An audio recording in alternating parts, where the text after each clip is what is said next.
Hello, I'm Dr. Katherine Harris. If you clicked on this video, there's a good chance you're living inside a quiet tension. Your partner desires you, but you don't feel the same drive. At least not right now, not in the way they do, not with the same urgency. Maybe you love them. Maybe you're deeply committed. Maybe you even enjoy intimacy when it finally happens. But the spontaneous spark everyone promises in movies isn't showing up on schedule, and on some nights, it doesn't show up at all. You find yourself wondering what's wrong with you, or what's wrong with the relationship, or why this imbalance keeps happening even when everything else seems fine. Tonight, I want to take that knot in your chest and untangle it with you, thread by thread, without shame, without blame, and with a calm, clinical warmth that gives you language, tools, and hope. Desire imbalance is not a moral failing. It is not proof that you chose the wrong person. It is not a predictor that love won't last. It is, in most cases, a solvable pattern when we understand the psychology underneath it. Let's start with the simplest truth that people forget. Desire isn't a switch, it's a system. For many people, it is not something that turns on just because an opportunity appears. Desire often rises when the nervous system feels safe, when the mind has permission to wander, when the day's tasks aren't screaming at you, when your body has enough sleep, enough recovery, enough time to breathe. The first partner might experience desire spontaneously. Think of it like a spark that flies out of nowhere, a quick "I want you" that feels immediate. The other partner may experience desire responsively. Think of it like a warm glow that arrives after the oven is already preheating. Neither is superior. They are simply different rhythms. Problems appear when we assume that the person who doesn't initiate must not want intimacy at all, or when the person who does initiate is labeled as pushy or needy. Desire is a rhythm, not a verdict. If you are the partner with lower or less frequent desire right now, you might be carrying 3 invisible weights. The first is context. Your day might be a string of tasks with no edges, and your nervous system, still in problem-solving mode, can't just leap into wanting while it is still managing everything else. This doesn't mean you aren't attracted to your partner. It means your brain hasn't been given enough space to switch channels. The second weight is pressure. When intimacy feels like a test, did I do it right? Is my partner satisfied? What if I disappoint them? Your body will not relax into wanting. It will brace. The third weight is story. If you tell yourself, "I'm broken, I'm not sexual, I'm inadequate," your mind will protect you by lowering the volume on desire to reduce the risk of failure. But the story isn't the truth. The story is a defense, and defenses can be softened. If you're the partner with higher desire right now, you might be carrying your own 3 weights. The first is rejection fear. Each "not tonight" can feel like a personal rejection even when it isn't. And that fear can push you to escalate bids for closeness in ways that increase your partner's pressure rather than reduce it. The second is scarcity. If intimacy feels unpredictable, you might pursue urgently when there's a window, which paradoxically makes the window feel like a demand instead of an invitation. The third is conflation. You might be measuring love through frequency, believing that if your partner wanted you more, they would prove it more. Loving someone and wanting at the same level, on the same day, are not the same metric.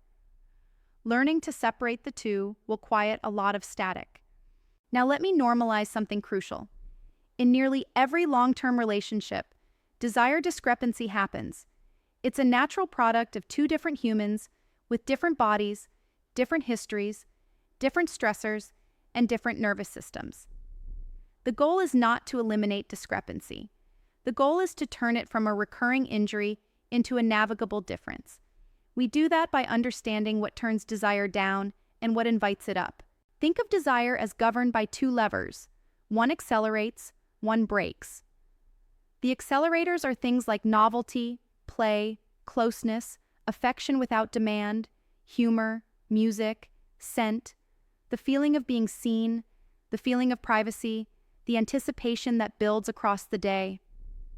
The brakes are things like stress, resentment, chronic fatigue, unresolved fights, self-criticism, body shame, performance anxiety, fear of pregnancy or pain, medications that blunt arousal, and the sense that intimacy has become a chore or a currency rather than a gift. You don't need to slam the accelerator if your foot is still hard on the brake. Often the way forward is to release pressure, not apply more gas. I want to talk about safety, because desire is exquisitely sensitive to it. Safety doesn't only mean freedom from harm. Safety means the conditions that let your nervous system downshift. That includes emotional safety. Knowing you won't be shamed for saying no, knowing you won't be punished for saying yes with less energy, knowing you can ask to slow down, knowing your boundaries will be honored the first time without negotiation or sulking. When these assurances are explicit, many people's bodies stop bracing, and desire, responsive desire, starts to whisper again. If your partner wants you more than you want them, take a moment together to build a safety pact. It might sound like this. We will never punish or withdraw love after a no. We will not tally the last time. We will differentiate affection from sex and keep affection abundant whether or not sex happens. We will use clarity, not mind reading. This pact is not theoretical. It changes blood pressure, muscle tension, and the length of time it takes for arousal to arrive. Resentment is one of the most powerful brakes, and it often hides behind desire imbalance. Maybe you are carrying a mental load that feels invisible. Maybe you are the default parent, default planner, default fixer.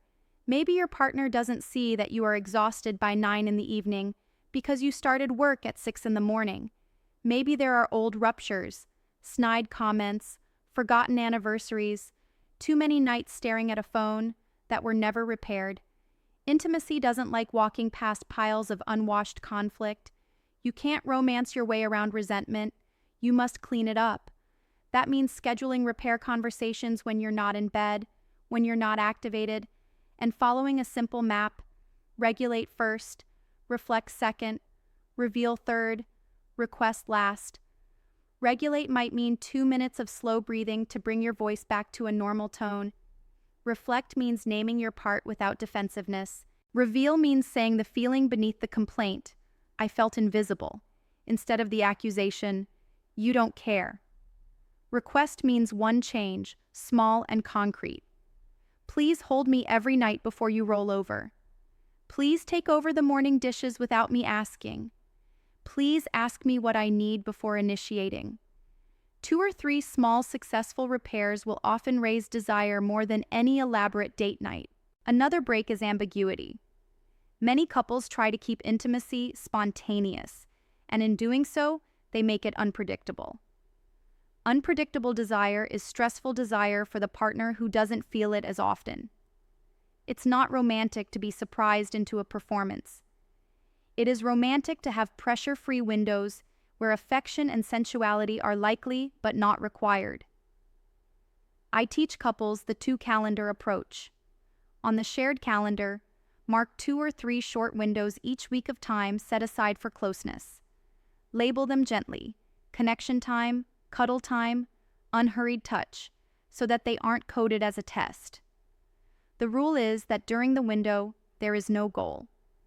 You may talk, you may kiss, you may hold hands, you may lie quietly, you may explore non-sexual touch, and if desire arrives, it's welcomed.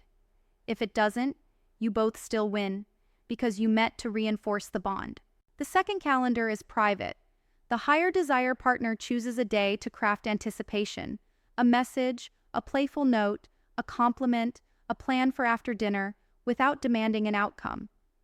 The private calendar is about fuel. The shared calendar is about safety. Together, they give responsive desire a chance to warm up without fear. Let's talk about the mind, because desire lives there too. If your internal dialogue is a chorus of critique about your body, your performance, your worth, desire will not rise to join the jury. The brain won't volunteer for a scene where it expects to be judged. Raindrop practices change this more than you think.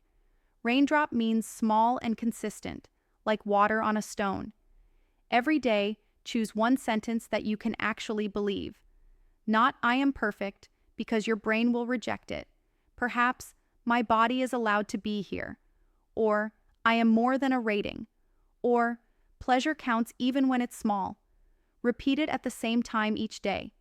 Pair it with a sensory anchor, a hand on your heart, a stretch through your shoulders. You're trying to retrain your nervous system to associate intimacy with permission, not perfection. Over a month, raindrops carve new grooves. If you are the higher desire partner, your mental work is different. You may need to decouple initiation from identity. When your invitation is declined, do you collapse into shame or spike into anger? Those are signs that your worth has fused with your partner's response. I want you to build a second column of proof that you are desirable and connected, things that do not depend on sexual frequency. It could be the tenderness of your goodnight texts, the way you listen with your whole face, the meals you cook, the curiosity you bring, the humor you share, the projects you build. Desire thrives in a generous environment, and generosity is easier when your identity has more than one pillar. Communication about desire imbalance usually fails because couples talk about frequency and skip meaning. The conversational script I teach is simple and brave. First, name the common goal. We both want a relationship where closeness feels good and safe. Second, describe your internal state without blaming. When I feel pursued tightly, my body tenses and my desire goes quiet. Or, when intimacy is rare, I feel outside the circle of us and I get scared. Third, ask curious questions and listen without interrupting. When do you notice your desire wake up? What would make it easier to say yes? What do you dread when I initiate? Fourth, create an experiment for just 2 weeks. Experiments are magical because they don't feel permanent. Agree on 3 conditions that increase the chance of a good encounter. Perhaps earlier in the evening, after a walk, phones outside the bedroom, no penetration required, a focus on touch or massage or kissing, and let desire decide where it goes. Then evaluate the experiment without scorekeeping. What helped? What got in the way? What should we keep, change, or drop? You're growing a garden, not grading a test. One of the most powerful tools for rebalancing desire is non-demand touch. Many people have learned to brace as soon as touch begins because touch has become a contract. If I let you hold me, I owe you more. Break that contract explicitly. Say, I want to hold you with nothing owed. Then keep your word. Set a timer for 10 minutes. Explore shoulders, hands, back, scalp, with clothes on, with consent, with attention. Ask, pressure okay? Follow their cues. When the timer ends, say thank you and go about your evening. The nervous system will eventually believe what you repeat. Touch can be safe again. Safe touch reignites curious touch. Curious touch sometimes invites arousal. And when arousal is welcomed rather than required, desire remembers how to knock. There are also straightforward, practical realities. Sleep matters. Hydration matters. Movement matters. Many antidepressants, anti-anxiety medications, and hormonal methods of contraception can influence desire and arousal. If you've noticed a sharp change after a medication shift, talk to your prescribing clinician about options. There are often alternatives or dosage adjustments that preserve mental health without blunting your erotic life as much. Pain matters. If intimacy hurts, your body will protect you by declining. Seek evaluation with a clinician who understands pelvic pain or genitourinary health, because treating pain is not a luxury, it is foundational. If you carry a history of sexual harm, the tender pace you need is not a flaw, it is wise. Trauma-informed therapy can give you back choice, voice, and a gentle ladder toward pleasure on your terms. None of this makes you broken, it makes you human. Now let me speak to the couples who say, we tried everything. Sometimes everything means everything that resembles what used to work. But desire imbalance is an invitation to evolve. Perhaps you need to widen what counts as intimacy. Perhaps the script has been too narrow. Always at night, always in the same order, always with the same goals. Expand the menu. Try earlier encounters on weekend mornings when your body is rested and your mind is quieter. Try sensual rituals that are not explicitly sexual. Showering together without expectation, cooking side by side, sharing a long hug while breathing together until your shoulders drop. Try bridging activities, dancing in the kitchen, a short slow stretch sequence, a walk around the block where you hold hands and don't talk about logistics. Desire likes to be courted by presence. If you are the partner who doesn't feel desire often, you might be waiting for wanting before you begin. That makes perfect sense. You don't want to fake anything. But remember responsive desire. For many people, wanting arrives after you begin gentle, pleasurable, non-pressured contact. Give yourself permission to start with curiosity, not certainty. I don't know if I'll want more, but I'm open to 20 minutes of closeness to see how I feel. This is not bait and switch. If after 20 minutes you still don't feel drawn forward, honor that boundary. What you're building is trust with your own body and trust between you and your partner. Paradoxically, when no becomes safe, yes becomes freer. If you are the partner who wants more, I'm going to ask you to become a connoisseur of green lights. Notice the cues that your partner's nervous system is softening. Laughter, a longer cuddle than usual, a sigh that sounds like release, a spark in the eyes after a day that went well. Offer invitations that match the signal rather than overwhelming it. If you see a small flame, cup your hands around it. Don't throw logs on it. That might sound like, would you like a shoulder rub for 10 minutes? It might sound like, I'd love to curl up with you and just breathe together. It might be a text in the afternoon that says, no pressure, but I'm thinking of a slow evening, your favorite tea, our coziest blanket. If all we do is cuddle, I'm happy. Set the scene for desire. Don't subpoena it. Let's address a common myth that harms both partners. The idea that wanting less means loving less. Many people with lower desire are deeply loving, deeply committed, and deeply sensitive to closeness. They may prefer a slower build, a narrower window, a different set of triggers. Some people have stronger sensual pathways, touch, smell, warmth, than explicitly erotic pathways. Some people carry cultural stories that shame sexual want, and unlearning those stories takes real time. Some people feel desire like a tide that rises and falls with hormonal shifts, stress cycles, seasonal changes, or life stages like postpartum, caregiving, and grief. Tides are natural.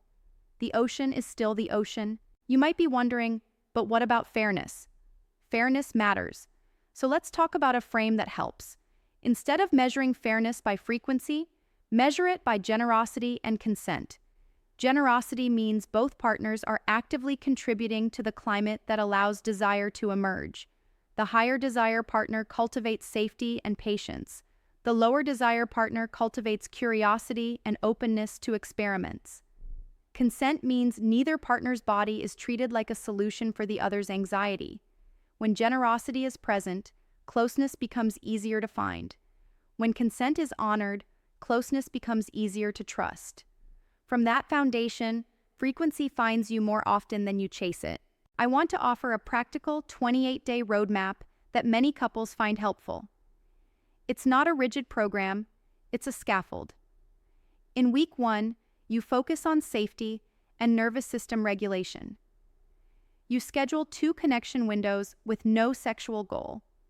You name 1 break each and choose a small action to release it, perhaps tidying a recurring conflict or changing bedtime routines so you're not always exhausted. You practice the raindrop sentence daily. In week 2, you add non-demand touch twice, 10 minutes each. You experiment with context, music, low light, clean sheets, warm socks, anything that tells your body you're allowed to relax. You keep affection plentiful outside those windows. In week 3, you introduce a new element of novelty, but gentle novelty, not performance novelty. That could be a different kind of massage oil, a new way of cuddling, a shower together, dancing to one song, a longer kiss. You keep the rule of no owed escalations. If desire arrives, follow it. If it doesn't, you still win because your bodies are relearning safety. In week 4, you evaluate together and make one small adjustment. You may decide to add one explicitly erotic encounter, but framed as exploration rather than achievement. You might agree on signals that mean keep going or pause.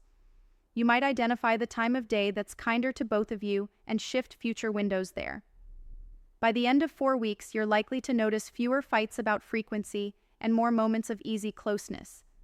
That is momentum. Sometimes the imbalance is amplified by a hidden triangle. You, your partner, and the phone, or the laptop, or the television, or the endless list.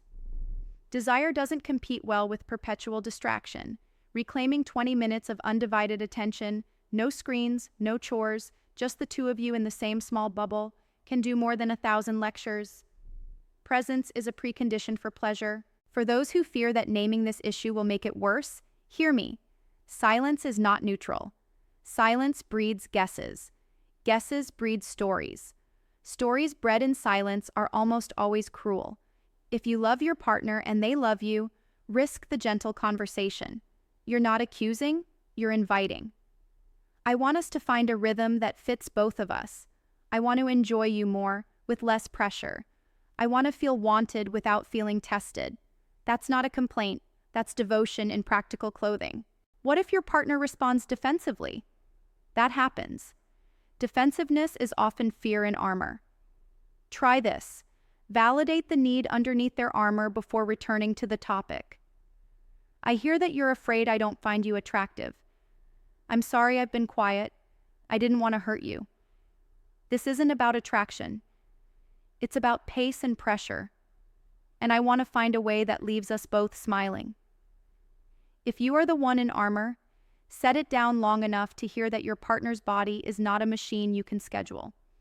The paradox is that when you stop treating intimacy like a scoreboard, you get more of what you both actually want: connection that feels good. A brief word about identity and orientation. If your desire has always felt different from cultural scripts, honor that difference. Some people are demisexual, experiencing desire primarily in deep emotional bonds. Some people's libido is lower across the lifespan and becomes full only with trust, rest, and rituals of tenderness. Some people are exquisitely sensitive to context. There is nothing wrong with you. The work is to build a life and a relationship that meets your actual body, not a mythical body.